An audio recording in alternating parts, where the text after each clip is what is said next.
স্বামী স্ত্রীতে ঝগড়া হয়ে গেল, স্বামী স্ত্রীতে লড়াই হয়ে গেল, স্বামী স্ত্রীতে টেনশন হয়ে গেল, স্ত্রীটা পুরুষের সাথে চালাক করে না, গল্প করে না, আর নিজের পুরুষটা নিজের স্ত্রীর সাথে গল্প করে না, উয়ার সাথে কথা বলা বলি করে না, উয়ার সাথে কথা বলা বলি করে না। ওরে সুবহানাল্লাহ, নবী বলেছেন যখন রাতের বেলাতে তারা ঘুমালো, ঘুমার সময়তে যখন রাতের বেলাতে শুয়ে গেল, শুয়ার সময়তে স্ত্রীতে মুখ ঘুরিয়ে আলাদা হয়ে ঘুমিয়ে আছে, আর পুরুষটা আলাদা থেকে মুখ ঘুরিয়ে শুইতে আছে। কোনো মানুষের সাথে কথা বলে না, ইয়া কপারের সাথে কোনো কথা বলি হয় না। আল্লাহ রাসূল বলেছেন ওই মতো অবস্থাতেই এই আমার মায়েরা খালারা শোনেন, আল্লাহ রাসূল বলেছেন আল্লাহর ফেরেশতারা ওই মহিলার জন্য বদদুয়া করে, ওই মহিলার জন্য বদদুয়া করে। কেমন করে বদদুয়া করে? আল্লাহর ফেরেশতারা দোয়া করেন, ওরে মহিলা তুই হালাক হয়ে যা, তুই বরবাদ হয়ে যা, তুই ধ্বংস হয়ে যা রে, তুই হালাক হয়ে যা, তুই বরবাদ হয়ে যা, ধ্বংস হয়ে যা। কারণ তোর স্বামীকে তুই কষ্ট দিয়ে রেখেছিস, তোর পুরুষকে তুই কষ্ট দিয়ে রেখেছিস, তোর স্বামীকে তুই দুঃখ দিয়ে রেখেছিস, তুই বিছানে তুই ঘুমালছিস, ওর সাথে তুই কথা বলিস না। এরকম ভাবে আল্লাহর ফেরেশতারা গোটা রাত তার জন্য কিন্তু বদদুয়া করতে থাকে। আল্লাহর ফেরেশতারা তার জন্য বদদুয়া করতে থাকে। সুবহানাল্লাহ। এ আমার মায়েরা খালারা, এই জন্য তো আল্লাহ তাবারক ওয়া তাআলা কোরআনে বলেন আর-রিজালু কাওয়ামুনা আলান নিসা। আল্লাহ বলেন দুনিয়ার মহিলারে, তোমাদের পুরুষ তোমাদের প্রতি হলো রাজা, তোমাদের পুরুষ তোমাদের প্রতি হলো হাকিম, মহিলাদের প্রতি তার স্বামী হলো রাজা। রাজা বলেছেন আল্লাহ, রাজা যখন কোনো পর্যাকে যখন আদেশ করবে, ওই পর্যা ইনকার করবে না, কথা শুনতে হবে।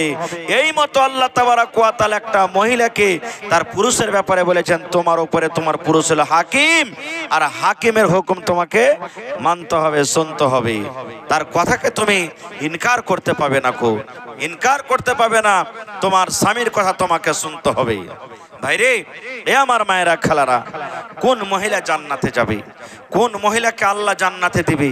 কোন মহিলা জান্নাতে যাবে? এই আমার মায়েরা খালারা, একটু ভালো করে শুনেন গে মা, কোন মহিলাকে আল্লাহ জান্নাতের ভিতরে দিবেন, কোন মহিলা আল্লাহর জান্নাতের ভিতরে যাবে? এই আমার মায়েরা খালারা, দয়ার নবী বলেছেন মহিলারে, যদি কোনো মহিলা, যদি কোনো মা, যদি কোনো খালা, যদি কোনো দাদি নানি বেঁচে থাকাকালে চারখানা কাম করতে পারে, নবী বলেছেন ওই মহিলা আল্লাহর জান্নাতের ভিতরে যাবে। কয়টা কাম ভাই? চারখানটা কাম। যদি কোনো মহিলা, যদি কোনো নারী চারখানটা কাম করতে পারে, আল্লাহ তাআলা তাকে জান্নাত দান করবেন, আল্লাহর জান্নাতের ভিতরে চলে যাবে। কি কি কাম? এ আমার মায়েরা খালারা, পুরুষের মতন আপনাদেরকে কাম করতে হবে না, পুরুষের মতন আপনাদেরকে গর্মধানের ভেঙে যেতে হবে না, পুরুষের মতন মাকড় ভেঙে যেতে হবে না, পুরুষের মতন আপনাকে কষ্ট করে খাটতে হবে না। আপনারা হইলেন বাড়ির মানুষ, পর্দার মানুষ, আপনাকে বাড়িতে থেকে থেকে চারখানটা কাম করতে হবে। কি কি কাম? এক নম্বরে নবী বলেছেন আলমারআতু ইযা সাল্লাত খামসাহা, যদি কোনো মহিলা 5 ওয়াক্তের নামাজ পড়িতে পারেন। 2 নম্বরে নবী বলেছেন ওয়াসামাত শাহরাহা, যদি কোনো মহিলা রমজান মাসের রোজা রাখতে পারে। 3 নম্বরে নবী বলেছেন ওয়া আহসানাত ফারজাহা, যদি কোনো মহিলা পর্দাশীলা থাকতে পারে, যদি কোনো মহিলা লজ্জাস্থান হেফাজত করতে পারে। 4 নম্বরে নবী বলেছেন ওয়া আতাআত বালাহা, যদি কোনো মহিলা নিজের স্বামীর খিদমত করতে পারে। 1 নম্বর হলো নামাজ, 2 নম্বর হলো রোজা, 3 নম্বর হলো পর্দা, আর 4 নম্বর হলো স্বামীর খিদমত। এই 4টা কাম যে মা, যে খালা, যে বোন করতে পারবি, নবী বলেছেন ওই মহিলা আল্লাহর জান্নাতে চলে যাবে,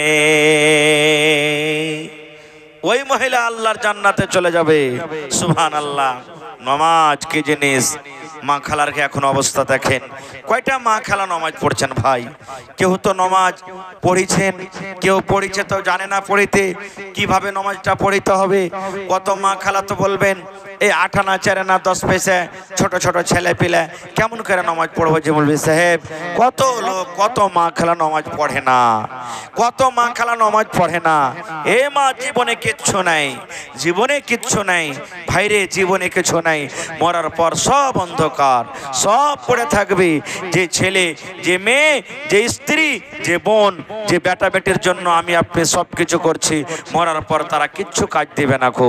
ওই ছেলেরা বলবে যে তাড়াতাড়ি করে বাপকে থিয়ে কবরস্থানে রে, মাকে থিয়ে কবরস্থানে, কারণ এই থাকতে গেলে দুর্গন্ধ করবে।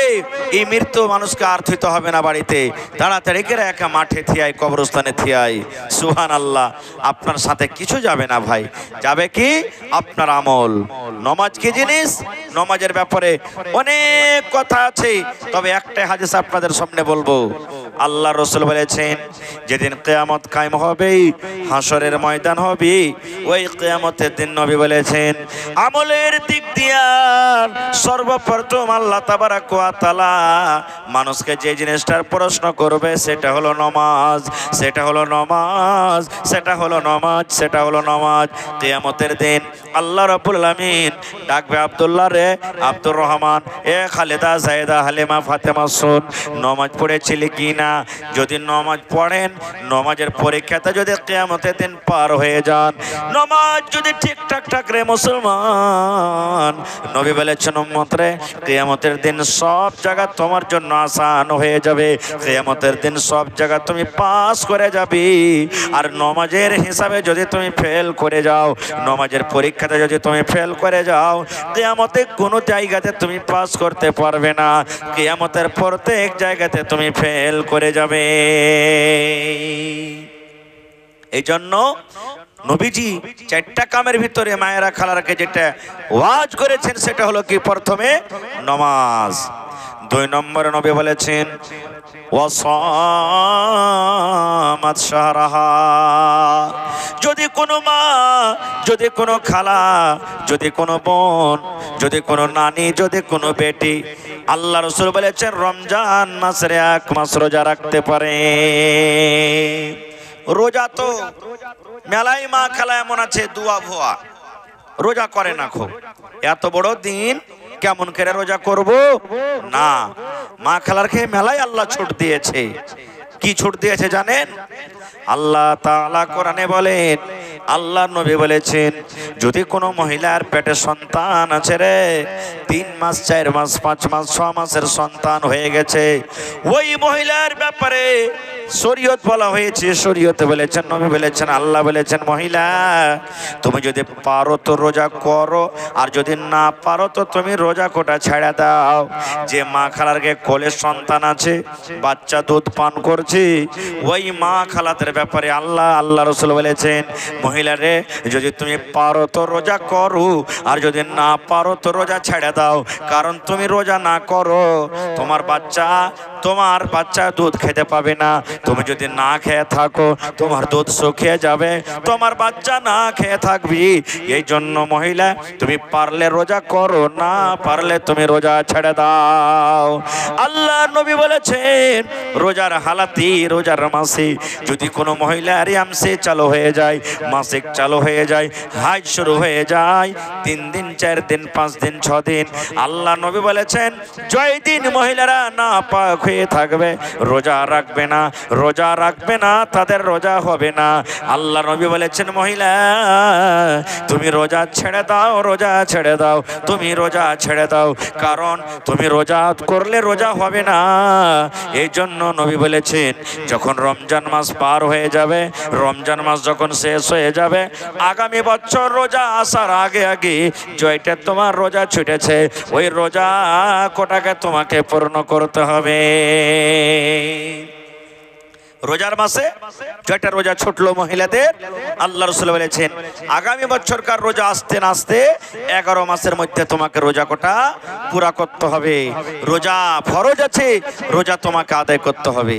কিন্তু হ্যাঁ কোনো এমন ভাই, মা, খালা, দাদি, নানি এমন বেমারি হয়েছে রোজা করতেই পারবে না, ও রোজা করতেই পারবে না, এমন বেমারি দিয়েছে, আর ভালো হওয়ারও কোনো চান্স নেই, ওরকম মহিলা বা পুরুষ কি করবে? ওরা ফিদিয়ে দেবে, ফিদিয়ে দিবে, ওরা রোজা করতে পারবে না, এই জন্য ফিদিয়ে দিবে।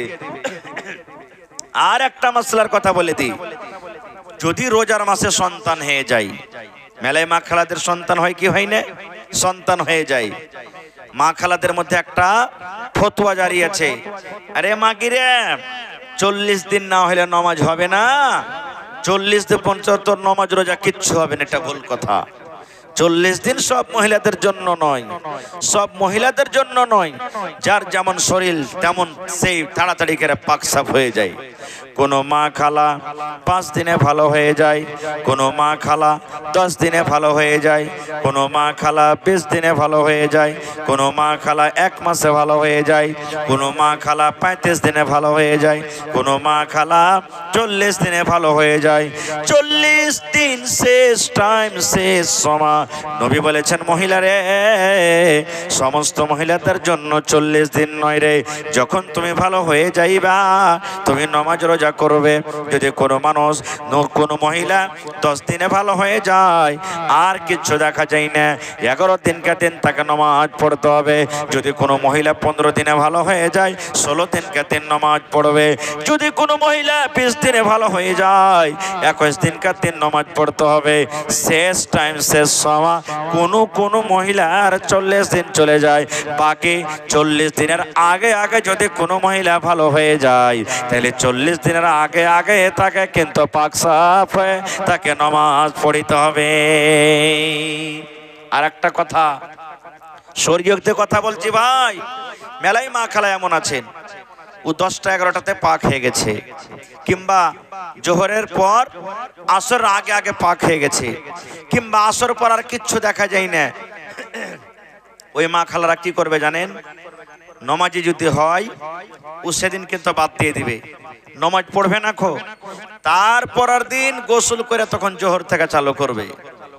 ওই মাকে বলবো, খালাকে বলবো, বোনরে, আসরের নামাজের পর আপনি পাক হয়ে গেলেন, আসরের নামাজের পর আপনি পাক হয়ে গেলেন, আসরের নামাজের পর আপনার আর কিচ্ছু দেখা যায় না, তাহলে আপনার পরে ফরজ হয়ে গেল, আপনি তাড়াতাড়ি করে ফরজ গোসল করলেন।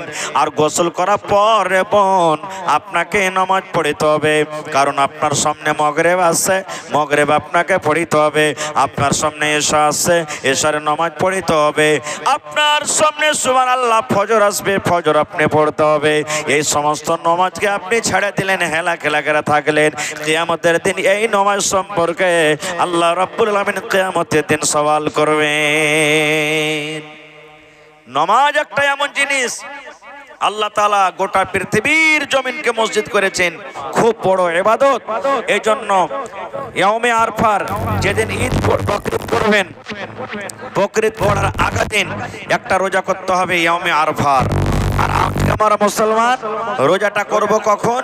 বকরাইদের দিন রোজা করব আমরা, বকরাইদের দিন রোজা করব। বকরাইদের দিন রোজা করা হারাম, বকরাইদের দিন রোজা করা হারাম, বকরাইদের দিন রোজা করা হারাম, বকরাইদের দিন রোজা করা গুনহার কাম। আল্লাহ রাসূল বলেছেন, বছরকার মধ্যে 5 দিন তোমাকে রোজা করতে হবে না, 5 দিন রোজা করতে হবে না। 5 দিনের মধ্যে একদিন নবী বলেছেন ঈদুল ফিতর, মানে ঈদের দিন। 1 মাস রোজা রেখে যখন আমরা ঈদের নামাজ পড়ি, ওই ঈদের দিন কিন্তু রোজা করা চলবে না। একদিন নবী বলেছেন কুরবানির দিন, এই যে সামনে কুরবানি আছে কয়েকদিন পর, আল্লাহ রাসূল বলেছেন উম্মতরে, তোমাকে কুরবানির দিন রোজা করতে হবে না, কুরবানির দিন রোজা করা হারাম। তারপর রাসূল বলেছেন কুরবানির পরে আরো 3 দিন আছে, যে 3টার দিনের নাম আইয়ামে তাশরিক বলা হয়েছে। চাঁদের 11 দিন, চাঁদের 12 দিন, চাঁদের 13 দিন, অর্থাৎ চাঁদের 10 তারিখে কুরবানি, চাঁদের 11 তারিখ কুরবানির দিন, চাঁদের 12 তারিখ কুরবানির দিন, চাঁদের 13 তারিখ কুরবানির দিন। 4 দিন হলো কোরবানির দিন, 4 দিন রোজা করা চলবে না, চলবে না। আর একদিন হলো ঈদের দিন, এই 5 দিনে রোজা করা আল্লাহ হারাম করে দিয়েছে। 5 দিন রোজা করা হারাম। যদি কোনো ভাই, কোনো মুসলমান চাঁদের 10 তারিখে যদি কোরবানি করতে না পারে, তো চাঁদের 11 তারিখে কোরবানি করতে পারে, কোনো গুনাহ নাই। চাঁদের 11 তারিখে কোরবানি করতে পারলে না, হয়তো হসপিটালে আছে, জানোয়ার পেলে না, কোনো মুসিবতে আছে, বা 2-3টে কোরবানি দিবে, আজ একটা করব, কাল একটা করব, পরশু একটা করব, করতে পারে, কোনো অসুবিধা নেই। চাঁদের 12 তারিখও পারলে না, চাঁদের 13 তারিখ মাগরিবের আজান হওয়ার আগে পর্যন্ত কোরবানি করতে পারে। 4 দিন হলো ভাই কোরবানির দিন। তাহলে বলবেন হাজি মাওলানা, মেলায় মানুষ যে কোরবানির দিন রোজা করে, করে না? মেলায় মানুষ যে কোরবানির দিন রোজা করে, রোজা কি করবে জানেন? ফজরের নামাজ পড়ে পরে আর খাইবে না, আর দিয়ে নামাজ পড়তে চলে যাবে বকরিদের নামাজ, আর বকরিদের নামাজ পড়িতে এসে তখন খানা খাবে দুপুরের সময়তে। ওইটা হলো ওর রোজা। আধখানি দিন কোনোদিন রোজা হয়েছে রে ভাই? হয়েছে? কহেন তো আপনারা। যদি আধখানি দিন যদি রোজা হয়, তাহলে একটাও মানুষ রোজা ছাড়বে না, যতই মাঠে কাম করুক। আরে খাওয়া দূরের কথা, যদি দুপুরের সময় 1 গ্লাস করে খালি পানি পেলে তা আলহামদুলিল্লাহ, কেউ রোজা ছাড়বে না, নাকি?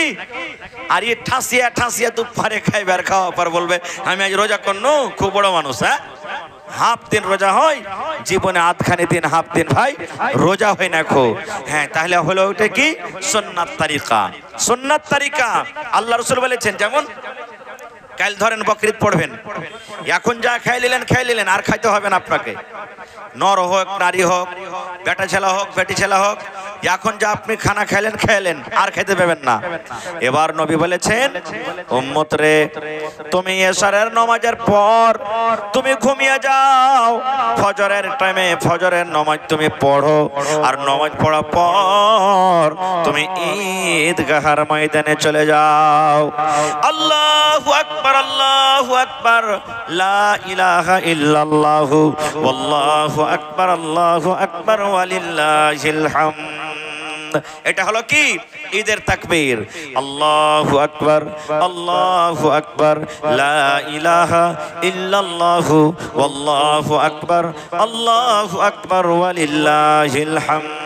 আল্লাহু আকবার কাবীরা, আল্লাহু আকবার কাবীরা, আল্লাহু আকবার ওয়াজাল, আল্লাহু আকবার, ওয়ালিল্লাহিল হামদ।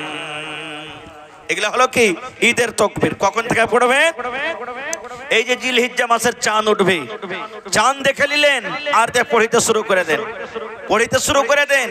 দিনের মধ্যে যত পারবেন পড়েন, নমাজের পরে পড়েন, নমাজের আগে পড়েন, রাস্তা দিয়ে হাঁটছেন পড়বেন, কাম করতে গেছেন পড়বেন, মায়ের একলারা ভাত আনদিছে পড়বে, গুলি ঝাড় দিতে পড়বে, বাচ্চাকে দুধ খাওয়াইছে পড়ছে, কোনো পড়ার টাইম নেই। পাখির হালাতে যে কোনো টাইমে পড়বেন। চাঁদ ওঠা থেকে শুরু করেন, একবারে পড়তে পড়তে পড়তে পড়তে পড়তে কুরবানির দিন আপনি সাটিয়ে দিলেন। আল্লাহুস সামাদ পড়িতে আছেন, ঈদগাহের ময়দানে যাবেন, এক রাস্তা দিয়ে রাসূল বলেছেন পড়তে পড়তে যাও, আর আরেক রাস্তা দিয়ে তুমি পড়িতে পড়িতে এসো। কিন্তু কয়টা লোক পড়ছি আমরা? ঈদের দিন কোন রকম ইমাম সাহেব যখন পড়লে সাথে সাথে পড়ে দেন, আর তারপরে কিন্তু আর আমরা পড়ি না। খো ভাইরে, এবারে আমরা মুসলমান, এই তাকবীরগুলো আমাদেরকে মনে রাখতে হবে, এই তাকবীরগুলো মনে রাখতে হবে। হযরত ওমর রাদিয়াল্লাহু তাআলা আনহু বাজার চলে যেতেন, বাজার যে আছে চক বাজার, বাজার যেতেন আর জোর জোর করে পড়তেন তাকবীর, জোর জোর করে পড়তেন। সাহাবায়ে কেরাম বলছেন ওয়াদের শুনে আমরাও তার সাথে জোর জোর জোর জোর করে পড়তাম, জোর জোর করে পড়তেন। এই জন্য তাকবীরগুলো পড়া খুবই নেকির কাম, খুব নেকির কাম। আর একটা কথা বলে দিই, এই যে আমরা খাসির কোরবানি দিই, পাঁঠের কোরবানি কিন্তু কেউ দিই না, নাকি? পাঁঠের কোরবানিকে আইব মনে করি, যে পাঁঠেরও কোরবানি হবে আপনার। খাসের যেমন কোরবানি দিচ্ছেন, পাঁঠেরও কোরবানি হবে। পাঁঠের কোরবানি দেওয়া যায় যাচ্ছে, আল্লাহর কোরআন বলছেন যে পাঁঠেরও কোরবানি আপনার জন্য চলবে, কোনো অসুবিধা নেই, পাঁঠের কোরবানি দেন। কিন্তু হ্যাঁ, গরু দেন, আপনি ভেড়া দেন, ভেড়ি দেন, পাঁঠি দেন, আল্লাহ রাসূল বলছেন দাঁতা হওয়া চাই জানোয়ারটা। আল্লাহ রাসূল বলেছেন লা তাযবাহু ইল্লা মুসিন, না। আল্লাহ রাসূল বলেছেন উম্মত রে তুমি কুরবানি করো, তুমি জবাই করিও না মানে কুরবানি দিও না, কিন্তু মুসিন্না মানে সামনে কারার এই যে বকরির দুটা দাঁত আছে এই দাঁত দুটা যেন ভেঙে যায়। দাঁতা জানোয়ারের তুমি কুরবানি করো, বিনা দাঁতা জানোয়ারের তুমি কুরবানি করিও না। মেলায় ফোন আছে হাজি মাওলানা 12 মাস 13 মাস 15 মাস 18 বছর হয়ে গেল জি, কিন্তু দাঁতে নি, ওর কি কুরবানি হবে না? হবে না খো।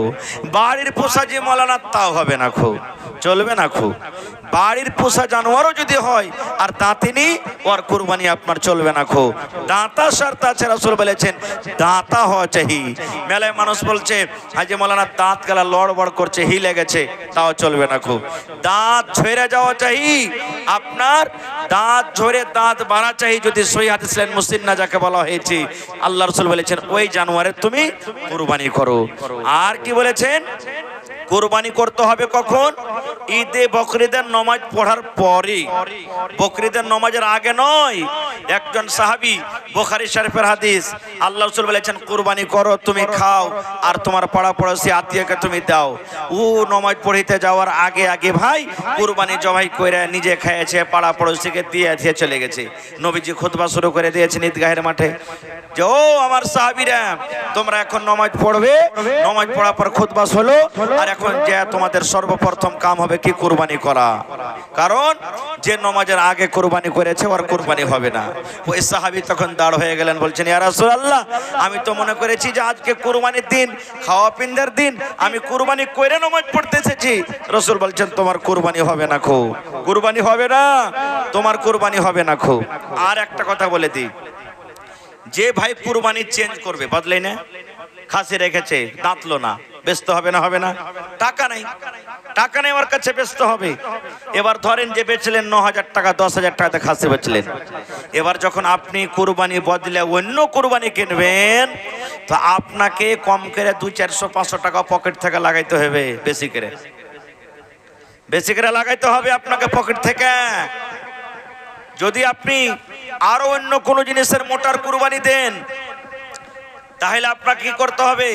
ধরেন কুরবানি আপনি বদলে দিলেন, আপনার পছন্দ হলো না, যে কোনো কুরবানি দিবেন আপনি যেই দামে বিক্রি করেছেন তার থেকে কিছু টাকা বেশি লাগিয়ে আপনাকে কুরবানি কিনতে হবে।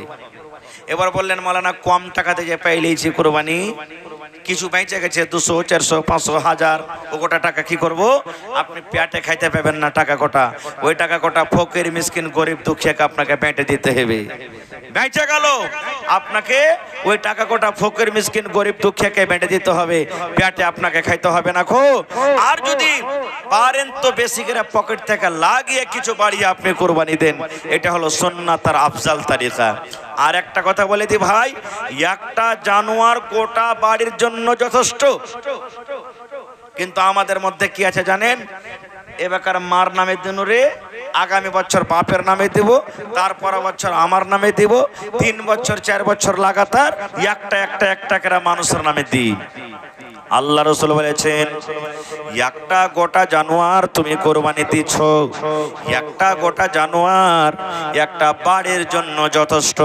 তোমার বাড়িতে তুমি আছো, তোমার স্ত্রী আছে, তোমার মা আছে, তোমার বাবা আছে, তোমার বউ আছে, তোমার বেটি আছে, তোমার পোতা পতিন আছে, যতটি তোমার বাড়িতে মানুষ আছে, একটা কুরবানি সমস্ত পরিবারের জন্য যথেষ্ট। সবার তরফ থেকে তুমি নিয়াত করে লাও, আল্লাহ আমার এই কুরবানিটা সকলের তরফ থেকে আমি কুরবানি করছি, নিয়াত করেন। একটা লোকের নামে কেন করবেন? একটা লোকের নামে করলেন তো একটাই লোক নেকি পেলে, আর ওই জানোয়ার টাকা যদি আপনি গোটা পরিবারের নামে করে দেন তো অতখানি কেন নেকি সভা কি আল্লাহ দিবে? তো কোনটা বেশি ভালো হলো যে ভাই? সবারই তরফ থেকে না নিয়াত করাটা ভালো হলো। আপনি শুধু নিয়াত করলেন, দেনেওয়ালা কে? আল্লাহ, আল্লাহ দেবে, আপনি শুধু নিয়াত করলেন। কিন্তু হ্যাঁ, একটা ভাগা যদি আপনি দেন তো একটা লোকের নামে কিনতে হবে। ইখতিলাফি মাসলা, কোন মানুষ বলছে যে না গোটা পরিবারের তরফ থেকে হয়ে যাবে, কিন্তু না, সহি কথা হলো একটা ভাগা দিবেন তো একটা মানুষের তরফ থেকে হলো, আর একটা গোটা যদি আপনি জানোয়ার দেন তাহলে সবারই তরফ থেকে আপনি কুরবানি দিবেন, এটা হলো যথেষ্ট। আর একটা কথা বলে দিই, যে লোকেরা মারা গেছেন, মরে গেছে, ওই লোকেদের নামে কুরবানি করছেন। কিন্তু সহি মাসলা হলো এইটাই, যেই লোকেরা মরে গেছে ওয়ার্কে নামে কুরবানি না করে ওই টাকা কটা যদি দান করে দেন তো এটাই বেশি সব থেকে ভালো, এটাই বেশি ভালো। যে মা, দাদু, দাদি, নানা, নানি, আত্মীয় স্বজন মরে গেছে, ওর নামে কুরবানি না করে ওই ভাগে করার টাকা যদি আপনি দান করে দেন, দান করাটা বেশি আফজাল আর ভালো। কারণ যে মরা মানুষের নামে কুরবানি করা আল্লাহুস সামাদ হাদিস থেকে বা উলামায়ে কেরাম কেউ বলেছেন যে দিলে দিতে পারে, কিন্তু সহি মাসলা যেটা বয়ান করা হয়েছে যে ওয়ার্কের নামে কুরবানি না করাটাই বেশি ভালো। কিন্তু উলামায়ে কেরামের মধ্যে কোন উলামা বলছেন যে যদিও তুমি কুরবানি করো, যে আমি মানবো না, কুরবানি করেই দিব মরা মানুষের নামে, তো যতখানি গোশ হবে গোশ খানটা তুমি খাইতে পাবে না, ওই গোশ খানটা সমস্ত লোকেরাকে বিলিয়ে দিতে হবে, বাঁটতে হবে, বাঁটতে হবে গোশখানটা, তুমি খাইতে পাবে না, খুব ওই গোশখানটা বেঁটে দিতে হবে। এটা হলো আফজাল আর সুন্নাত তারিকা। ভাইরে, তাহলে মেলায় মানুষ কিন্তু এখানে কথা বলে, কেন কুরবানি হবে না, দান হবে তো কেন কুরবানি হবে না? মেলায় মানুষ প্রশ্ন করে যে দান করবে তো কেন কুরবানি হবে না? খো ভাইরে, এটা হলো একটা ইবাদত, আর ইবাদত আমাদেরকে ওইভাবেই করতে হবে যেভাবে নবী মুহাম্মদ সাল্লাল্লাহু আলাইহি সাল্লাম করেছেন। ওর থেকে না আমরা কম করতে পারবো, আর না ওর থেকে নিজের মনে কিছু বাড়িয়ে চাড়িয়ে আমরা করতে পারবো। কারণ একজন সাহাবী এসে নবীকে বলছেন, ইয়া রাসূলুল্লাহ, আমার মা মরে গেছেন, মা বেঁচে থাকলে হয়তো আমাকে দানের কথা বলতেন, মার জন্য কি কিছু করতে পাবো না? নবীজি বললেন, সাহাবীরে, মা মরে গেছে তোমার, মায়ের জন্য তুমি দান করো, মা মরে গেছে মায়ের জন্য দান করো।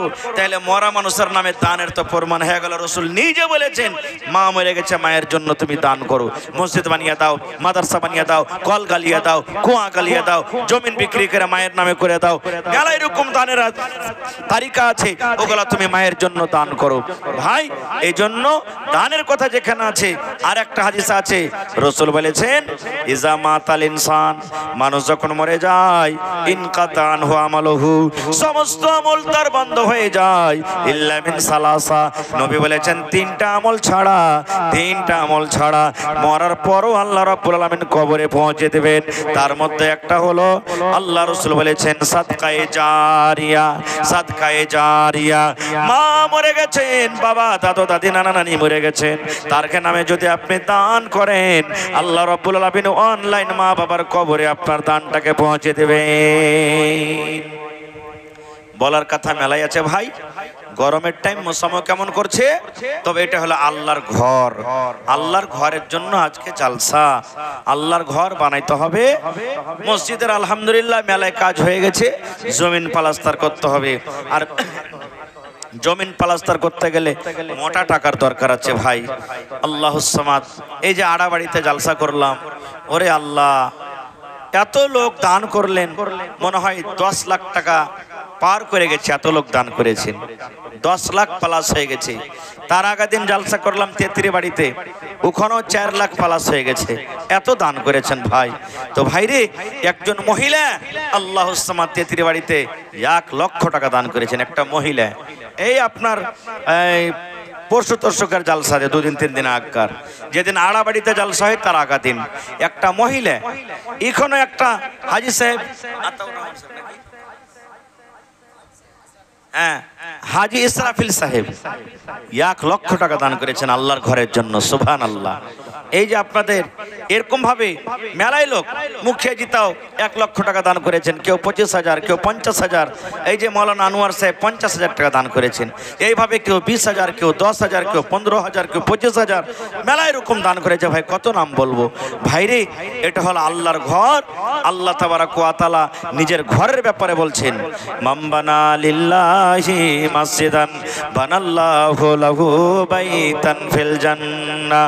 আল্লাহর রাসূল বলেছেন, উম্মত রে, যদি তুমি আল্লাহকে রাজি করার জন্য, আল্লাহ তাবারাক ওয়া তাআলাকে খুশি করার জন্য যদি দুনিয়াতে আল্লাহর এখানে ইবাদতখানা মসজিদ বানিয়ে দাও, আল্লাহ রাব্বুল আলামিন তোমার জন্য জান্নাতের ভিতরে এখন ঘর বানিয়ে দেবেন। দুনিয়াতে মসজিদ বানবে আর আপনার জন্য জান্নাতে ঘর বানবে। দুনিয়ার মসজিদ বালু গিট্টি সিমেন্ট দিয়ে বানবে, আপনার মসজিদ এক ইট ও সোনা এক ইট চাঁদি দিয়ে জান্নাতের ভিতরে বানবে। তাহলে আজকে আপনি নিজে ফয়সালা করেন যে দুনিয়ার মসজিদ বানিয়ে আল্লাহর ঘর বানিয়ে জান্নাতে ঘর নেবেন, আর না আল্লাহর ঘরকে না বানিয়ে জান্নাতের ঘর থেকে মাহরুম থাকবেন। নিজে ফয়সালা করেন। সুবহানাল্লাহ। ভাইরে, তাহলে দেখি আজকে কোন আল্লাহর বান্দা এবং বান্দি কে এমন আছেন আজকের জালসাতে 10,000 টাকা দান করতে পারবেন? এরকম কোন মানুষ আছে? 10,000 টাকা একটা লোক দিতে পারবেন? দেখে কোন আল্লাহর বান্দা কিংবা বান্দি আছেন মসজিদে বালির দরকার আছে, 100 সেফটি বালু, এক গাড়ি বালুর দাম দিতে পারবেন 5 থেকে 6,000 টাকা? দেখি কোন মা খালা দাদি নানি এমন আছেন মসজিদে গিট্টির দরকার আছে, 100 সেফটি গিট্টি মোটামুটি 9 থেকে 10,000 টাকা লাগবে, দান করতে পারবেন? দেখি কোন আল্লাহর বান্দা বান্দি আছেন 100 বড়া সিমেন্ট, 100 বড়া সিমেন্ট 2 বড়া 4 বড়া 5 বড়া 10 বড়া 20 বড়া করে করে করে করে দান করবেন। মায়েরা খালারাকে বলবো গলার হার, নাকের কানের পায়ের বালি পায়াল কাঁসার বদনা থালি গিলাস যা আপনার বাড়িতে আছে গে মা, তাড়াতাড়ি করে আল্লাহ তাবারাক ওয়া তাআলার ঘরের জন্য নিজের নিজের ছেলে মেয়ের হাতে আপনারা দিয়ে পাঠান। কেউ লেট করিয়েন না, খুব আসেন একটু তাড়াতাড়ি করে। দেখি 1 টাকা দান করবেন, 1 টাকা আপনার কাছ থেকে নেব, কিন্তু একটা আবদার জানালছি ভাইরে, সময় খুব কম, 10 থেকে 15 মিনিটের মধ্যে নিজের নিজের দানটাকে আপনারা দিয়ে ভাই ছেড়ে দেন। কারণ আল্লাহ তাবারাক ওয়া তাআলা কখন কার আমলকে কবুল করবেন, কোন আমলে আল্লাহ তাআলা খুশি হয়ে যাবেন সেটা আল্লাহ জানছেন, আমি জানি না। তো একজন মহিলা সুবহানাল্লাহ সর্বপ্রথম 400 টাকা এক বড় সিমেন্টের দাম দান করে গেছেন। নারে তাকবীর, মাশাআল্লাহ। তার স্বামীর নাম কি ছিল? কুসুমউদ্দিন সাহেবের স্ত্রী। স্বামী মনে হয় মারা গেছে নাকি? আহা, এই আল্লাহ, দেখো এই যে স্বামী স্ত্রীর কথা বললাম, আল্লাহুস সামাদ, স্বামী মারা গেছে, মনে পড়ে গেল রব্বানা যালামনা আনফুসানা ওয়া ইল্লাম তাগফির লানা ওয়া তারহামনা লানাকুনান্না মিনাল খাসিরিন। রব্বানা আতিনা ফিদ দুনিয়া হাসানা ওয়া ফিল আখিরাতি হাসানাতাও ওয়া কিনা আযাবান্নার। আল্লাহ, এই পাক পরওয়ারদিগার, কুসুমউদ্দিন সাহেবের স্ত্রী নিজের স্বামীর জন্য 400 টাকা হাজির করে দিলেন। আল্লাহ 4,000 টাকা মনে করে তুমি কবুল করে নাও। স্বামী দুনিয়াতে নাই, কবরের ভিতরে চলে গেছেন। আল্লাহ, স্বামীর কবরে তুমি জান্নাতের বিছানা দিয়ে দাও। আল্লাহ, স্বামীর কবরকে তুমি নূর দিয়ে মনোয়ার করে দাও। রব্বানা তাকাব্বাল মিন্না ইন্নাকা আনতাস সামিউল আলিম। আমিন। কোন গায়ের? শাকরুল। মাশাআল্লাহ মাশাআল্লাহ, জাযাকাল্লাহ।